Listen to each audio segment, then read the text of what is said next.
यह कहानी 800 साल पहले की है। एक महिला को शादी के 12 साल हो गए थे, लेकिन उसे संतान सुख नहीं मिला था। बच्चे के पाने के लिए उस महिला ने न जाने क्या क्या उपाय किए।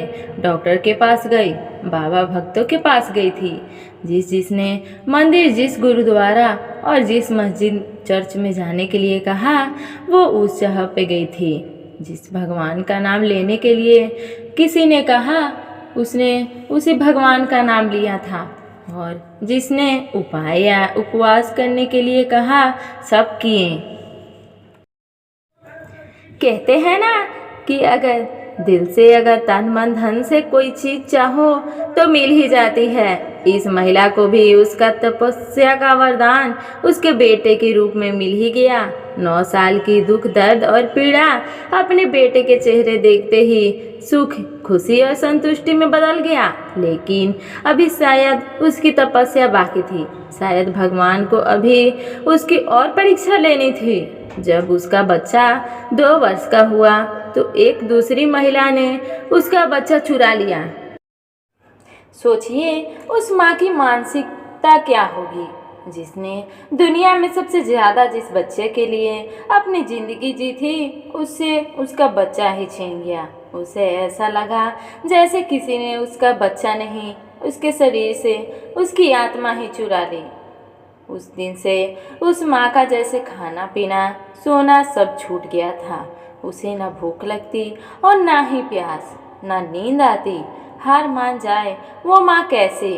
अपने बच्चे को ढूंढने में उसने ज़मीन आसमां एक कर दिए और आखिरकार उसने बच्चे का पता लगा ही लिया। वह पहुंच गई उस चोर महिला के पास अपने बच्चे को वापस लेने के लिए। जब बच्चे की माँ ने उस चोर महिला से अपने बच्चे को वापस पाना चाहा, तो वो महिला ऐसा जताने लगी जैसे वह उसका खुद का बच्चा हो। जब महिला की माँ को लगा किसी भी तरह से बात बनती नजर नहीं आ रही थी, तब वो इस मुद्दे को राजा के पास लेकर गई। राजा के दरबार में दोनों महिला हाजिर की गई। दोनों ही महिला उस बच्चों पर अपना पूरा हक जताने लगी। राजा और उसके सभी दरबारी काफी आश्चर्यचकित और हैरान हो गए, क्योंकि बच्चे की सच्ची माँ को पहचानने के लिए उन्होंने जितने भी सवाल बच्चे के बारे में दोनों ही महिला से किए, जो उसकी आदतों, उसकी पसंद या उसके निशानी के बारे में थे, दोनों ही महिला उसका सही सही जवाब दे रही थी। जब वह इस समस्या का समाधान निकालना नजर नहीं आ रहा था, तो राजा ने अपने खास और समझदार मंत्री से इसका निर्णय करने के लिए कहा। मंत्री ने बिना 1 मिनट की देरी किए तुरंत राजा से कहा कि महाराज, मुझे लगता है कि यह दोनों ही इस बच्चे की माँ हैं।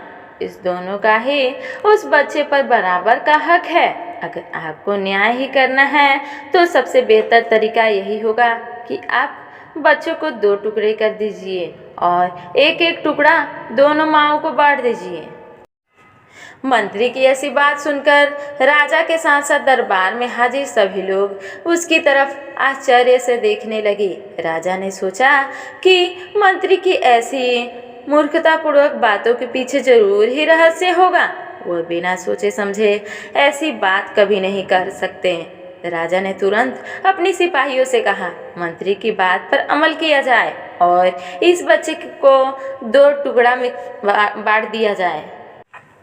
बच्चे की असली माँ ने यह फैसला सुनते ही राजा के पैर पकड़ लिए और बोली, महाराज, मुझ पर इतना जुल्म मत कीजिए। आप चाहो तो बच्चे को उस महिला को दे दीजिए, लेकिन इसको 2 टुकड़े में मत मारिए। मेरा बच्चा मेरे पास नहीं रहा तो चलेगा, इस दुनिया में तो रहेगा।